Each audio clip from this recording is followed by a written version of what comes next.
In present video, we are going to discuss about cleaning validation.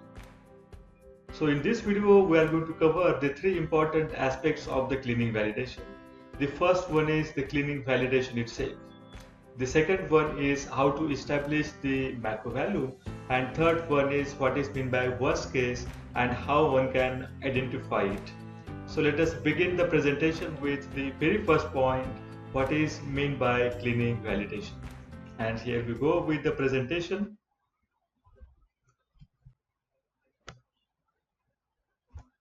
So cleaning validation is nothing but to demonstrate cleaning procedure routinely employed for a piece of equipment limits potential carryover to an acceptable level. So we have to demonstrate whatever cleaning procedure we are employing for cleaning of the equipment, that is really going to limit the carryover to an acceptable level. And then you have a question that what is meant by acceptable level. So the acceptable level is nothing but the MACO, that is maximum allowable carryover. So would you like to understand how to establish the MACO value? And here is the second point in our today's presentation, how to establish the MACO value. So let us understand. Now there are three different procedures by which one can establish the MACO value. And the first one is based on the therapeutic daily dose, that is TDD. Now, in what circumstances the therapeutic daily dose can be used to calculate the MACO value? In case if you have a therapeutic daily dose available, and it is only available in case of the APIs, and hence the MACO value for the APIs can be established with help of therapeutic daily dose. And let us understand what is the calculation formula one can use for establishing the MACO value by using therapeutic daily dose. And look at the screen. That is MACO is equal to TDD previous into MBS divided by SF into TDD next. So let us understand each term in detail. So the MACO is what? The maximum allowable carryover. And TDD previous is nothing but the therapeutic daily dose of the previous product. That is the product which was just cleaned, and the TDD next is the therapeutic daily dose of the next product, that is the planned product. MBS stands for minimum batch size for the next product. The SF stands for the safety factor, and normally a safety factor of 1000 is considered. And let us understand now the calculation of MACO value with the help of example. And here we go with the example now. So example number 1, and please read it very carefully. Product A will be cleaned out. So you are cleaning the product A. The product A has a standard daily dose of 10 milligram. The batch size is 200 kg. The next product B has standard daily dose of 250 milligram, and the minimum batch size is now 50 kg. Both A and B are administered orally, and safety factor is said to be 1000. Calculate the MACO for A in B. MACO for A in B, and here is the calculation details now.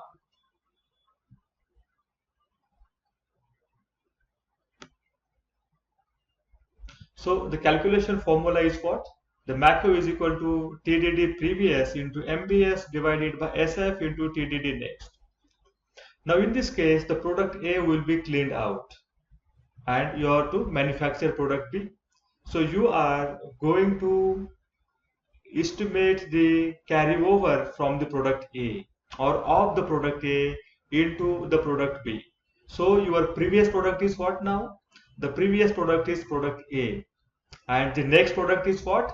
The next product is nothing but the product B. So the TDD previous becomes the therapeutic daily dose of product A. And what is the therapeutic daily dose of the product A? It is nothing but 10 milligram. Now what is the MBS? The minimum batch size of the next product.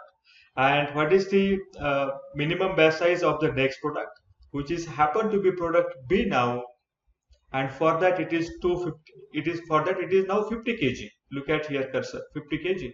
So the 50 kg is converted into milligram, and then the 1000 is the safety factor divided by now TDD next. TDD next is nothing but therapeutic daily dose of product B, which is the next product. And how much is the therapeutic daily dose? It is 250 milligram, and hence it is 250 milligram over share. And if you calculate, you will find 2000 milligram is the MACO value, or the 2 gram is the MACO value of product A into product B. So do you understand how easily one can establish the MACO value of product, the carryover product? Now this is the one way of calculating the MACO value with the help of therapeutic daily dose. Now let us understand the second procedure, the another procedure to establish the MACO value. And here we go with the another uh, procedure to calculate the MACO value. Now before that, I would like to just show you the different values for the safety figures, and then we will move to the second procedure. The safety factors for topicals is considered to be 10 to 100, for orals 100 to 1000, and for parenterals it is from 1000 to 10,000. Now let us understand the second procedure to calculate MACO value, and it is based on what? Based on toxicological data. Now in case if you do not have a therapeutic daily dose, for example, in case of intermediates or in case of detergent, you will not have the therapeutic daily dose available. So in that cases, you can use toxicological data of intermediates, toxicological data of detergent to calculate and estimate the MACO value. And let us understand what is the calculation formula to calculate the MACO value, and here is the calculation formula. The MACO is equal to NOEL into MBS divided by SF into TDD next. So NOEL stands for no observed effect level of the previous drug. NOEL stands for no observed effect level of the previous drug. And the rest MBS, SF, TDD next stands similar as like in case of therapeutic daily dose. I would like you to look at these two different calculation formulas of the calculation of MACO value in case of therapeutic daily dose and in case of toxicological data. You will clearly understand that this TDD previous, which is used based on the therapeutic daily dose calculation, has simply replaced by NOEL in case of calculation of MACO based on the toxicological data. The rest another factors remain as it is. So that is the way one can establish the MACO value, either by using therapeutic daily dose or by using the toxicological data. So far we have discussed the two different approaches for calculation of the MACO value. I would like to also understand you the third one, that is the based on general limit or general ppm limit. Now if this above two approaches, that is TDD approach or toxicological approach, if doesn't yields a rationalized value, the holistic value of the MACO, then probably the general limit can be used. Now would you like to understand what could be the circumstances wherein the general limit approach can be used? And I would like to take you back with the second example that we just discussed during the calculation of MACO with the therapeutic daily dose approach. Do you remember this example that we established the MACO value of 2 gram?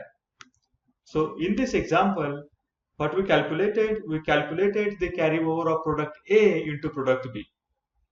Now in this example number 2, we are going to just reverse the order.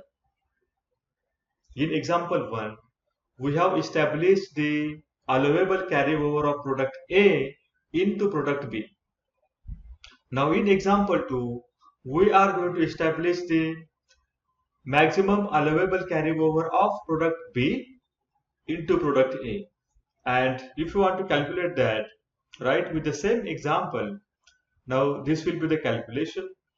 Now the product B becomes what? The previous product. And product A will become the next product. And once you substitute the values for all the factors, you will understand that the 5 kg is the MACO of product B into product A. So as per the first approach of the therapeutic daily dose, the 5 kg of product B is allowable into product A. But do you really going to accept this value, the 5 kg of product B into product A? Is this MACO value really acceptable to you? And you will find that it is not really acceptable, and in that case you can then adopt the general ppm limit. That is our third approach of calculating the MACO value. So do you got an overview in what cases the general ppm limit can be tried and used? So in such kind of incidences you can always go with the general ppm limit. And let me take you to the third approach on your screen, general limit. And what is the general limit acceptance criteria and what it is all about? So let us look at the screen now, and here is the calculation of the MACO value by using general ppm limit. So MACO ppm, look at the screen, MACO ppm equal to max concentration into MBS. Now this MACO ppm is not the term in terms of the ppm. The MACO ppm is nothing but the MACO calculated, of course, for the previous product by using general ppm limit. So by adding ppm over here, one can understand MACO ppm is the MACO value calculated by adopting a general ppm limit. So that is the MACO ppm. Then max concentration. Now what is the max concentration? General limit for maximum allowed concentration of the previous substance into the next batch. And generally, what is the limit followed for the max concentration?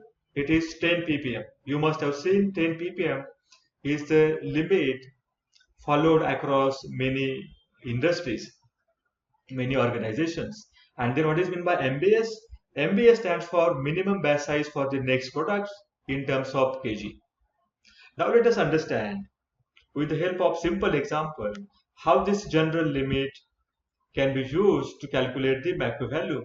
And here is the simple example. Now we will take the same example number 2, in which we establish the MACO of product B as 5 kg.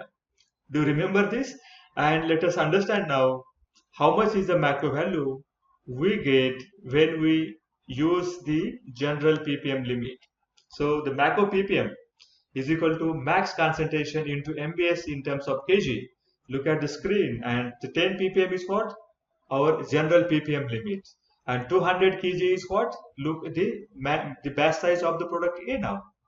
So the 10 ppm you have to convert into milligram per kg. So it becomes another 10 milligram per kg into 200 kg. So this kg will get cancelled, and you will get the MACO value of 2000 milligram or the 2 gram. So where is the 5 kilogram value that we established by using TDD approach? And now with the general ppm limit, you established MACO value of how much? The 2000 milligram. So this is the way one has to adopt a holistic approach during establishing the MACO value. So what is the essence of these 3 different steps? One has to consider, you have to calculate the MACO value by using all these 3 different procedures, and then consider the one which provides minimum MACO value. Yes or no? Because that is what called as the worst case scenario. So how to set the acceptance criteria, and the similar approach, which MACO to be considered amongst TDD, tox data or general ppm limit? The one which gives the most stringent MACO value. So in case of this one, if you get the MACO value with the TDD approach, let us say 3000 milligram. With toxicological data, you got MACO value of 2000 milligram. And with the general limit, you calculated MACO value as 1000 milligram. So which MACO value you will consider? And it is very simple that you are going to consider the MACO value with the 1000 milligram. Now let us understand the swab limit, how one can establish the swab limit now. Because most of the times the swabbing procedure is widely used and accepted for understanding the leftover quantities. And let us understand in details how to calculate the swab limit. So swab limit is calculated in terms of microgram per decimeter square. And what is the calculation formula? The calculation formula is MACO in microgram divided by total surface area in terms of decimeter square. So if you look at the general practice followed, the 10 by 10 centimeter area is generally swabbed during the swabbing of the any equipment. So this 10 by 10 centimeter becomes how much? 100 centimeter square, and 100 centimeter square is equal to 1 decimeter square. So having understood this, let us further understand the swab limit calculation with the help of simple example. And here is the example on your screen. So calculate the MACO value and swab limit for substance C. Okay, so substance C is under cleaning. And how much is the area of the equipment? It is 1500 decimeter square. The minimum batch size of the next product is 50 kg, and you have a limit of 10 ppm. Then MACO is equal to what? With the help of general limit ppm criteria, MACO is equal to max concentration into MBS. Now what is the max concentration? It is 10 ppm. The MBS is 50 kg. Look at here at the cursor. And then the ppm is converted into milligram per kg. So the kg can get cancelled, and you got now 500 milligram or 5 lakh microgram as your MACO value of the product C. Now how you are going to determine the swab limit in terms of microgram per decimeter square, and here is the formula. The swab limit in terms of microgram per decimeter square is equal to MACO in microgram divided by total surface area in decimeter square. Now what is the MACO value you got in microgram? And it is 5 lakh microgram. So 5 lakh microgram divided by, now how much is the surface area?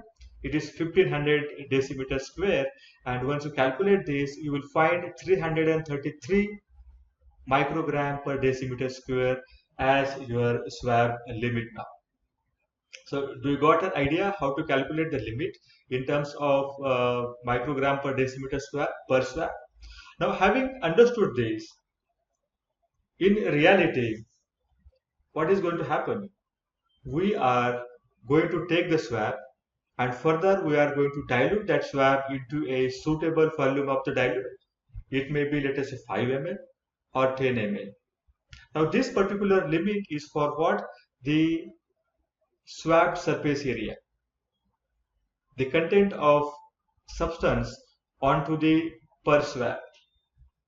But in reality, we are going to make this swab into a solution form by diluting a certain volume.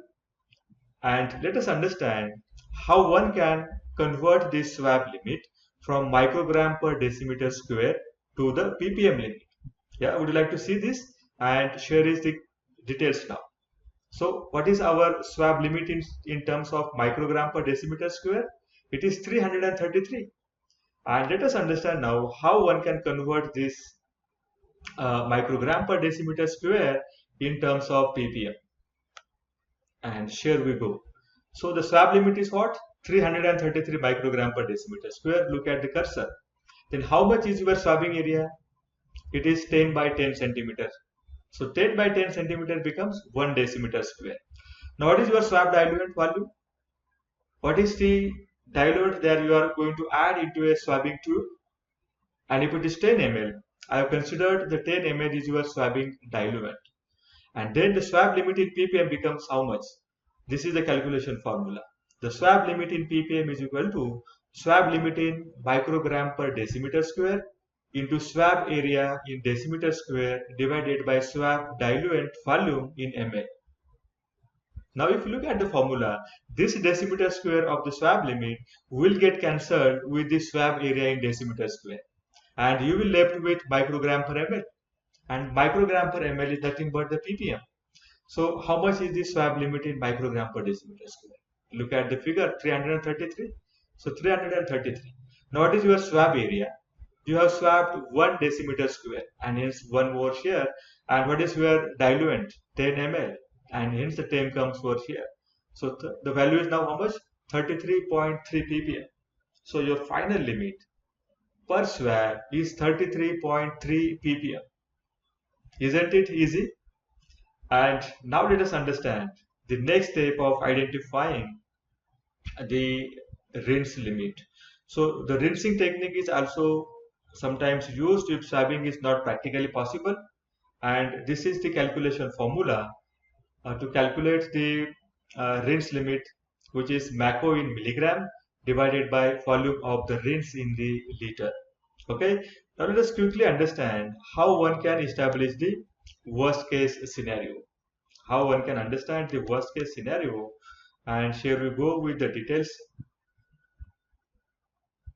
So now let us understand the worst case scenario with the help of the MACO calculation for the therapeutic daily dose approach.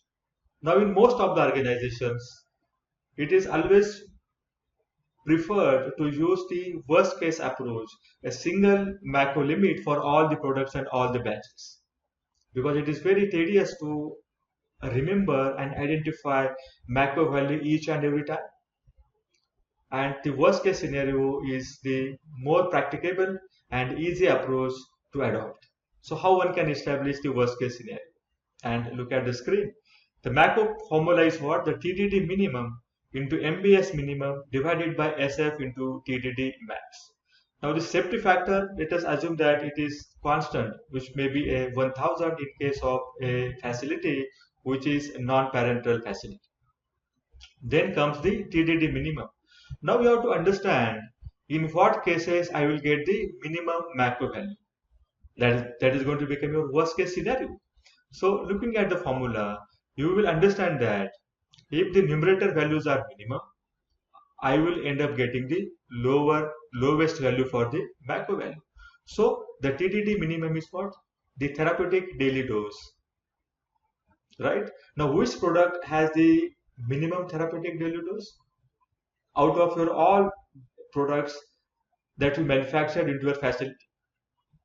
For example, if you manufacture 20 different products, and out of these 20 products, which products has the minimum therapeutic daily dose?